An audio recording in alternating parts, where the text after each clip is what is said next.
In this movie, I'd like to look at what happens when triangles and quadrilaterals meet with circles, and I'll be using the application Geogebra. I'll start by drawing a horizontal line across the top, and then I'll create a triangle with the top vertex sitting on this line. And I'll mark in the angle at the top of the triangle. There we are.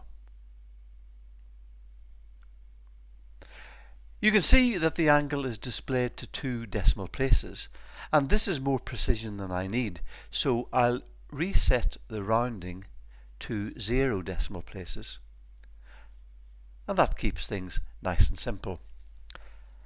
Okay, with the arrow tool, the move tool selected, I can drag this top vertex along the line and see what happens to the angle.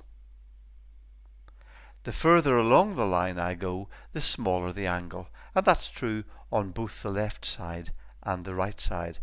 The biggest angle is when I'm in the middle, just above the baseline of the triangle.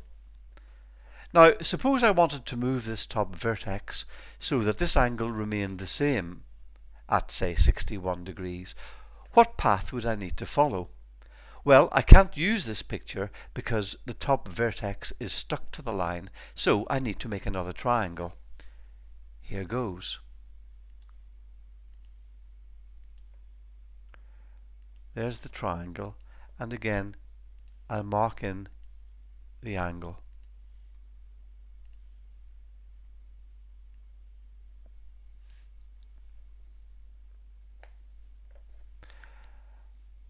And I'll try to drag this point along a path so that the angle remains at approximately 61 degrees.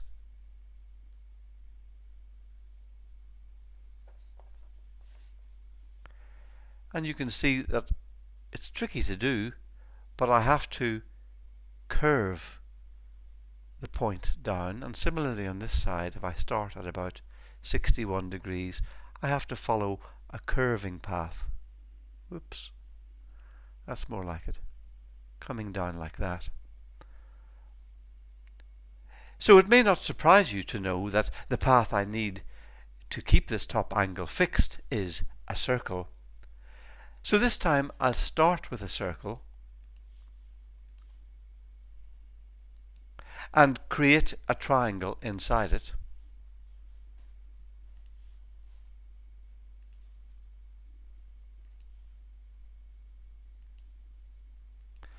Again, mark in the top angle.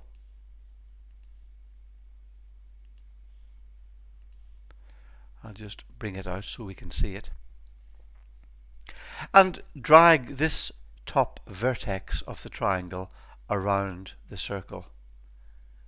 And you can see that the angle never changes from 46. And this remarkable discovery was made by the ancient Greeks more than 2,000 years ago. Euclid called it the angle-chord theorem. This is the angle and this is the chord. Now, here's a special case. I'll move the base up so that it becomes a diameter of the circle. It passes through the center point. So the triangle is now contained inside a semicircle, and this is another of Euclid's theorems, that the angle in a semicircle is 90 degrees. And if I move this around, it remains fixed at 90 degrees.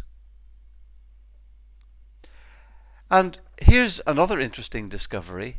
If I join, let's choose the line segment option here, and I'll bring these 2 base points back down again, and with line segment selected, I'll join to the center, and mark in the value of this angle at the center. Again, I'll pull it out a little so that we can see it. And compare the angle at the center with this angle here on the circumference of the circle.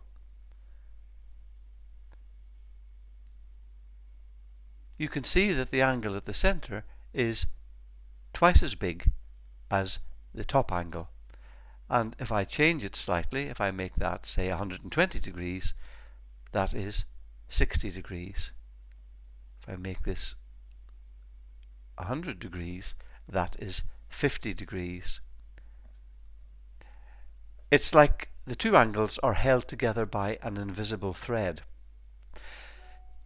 So the angle at the center is always twice the angle at the circumference, which is another of Euclid's great theorems. Of course, I haven't proved these results, but I've simply demonstrated them visually here. Now, what happens when you draw a quadrilateral inside a circle? Well, here's one I prepared earlier. And the angles are already marked in. Can you see any interesting patterns here? Well, look at the opposite angles. This one's 80 and this one's 100. This is 87 and 93. You can see that the opposite angles add to 180 degrees, and wherever I place the 4 points that define the quadrilateral, this is always true. This sort of quadrilateral where the 4 points lie on a circle is called a cyclic quadrilateral. And these are just a few of the remarkable properties that arise when triangles and quadrilaterals meet with circles.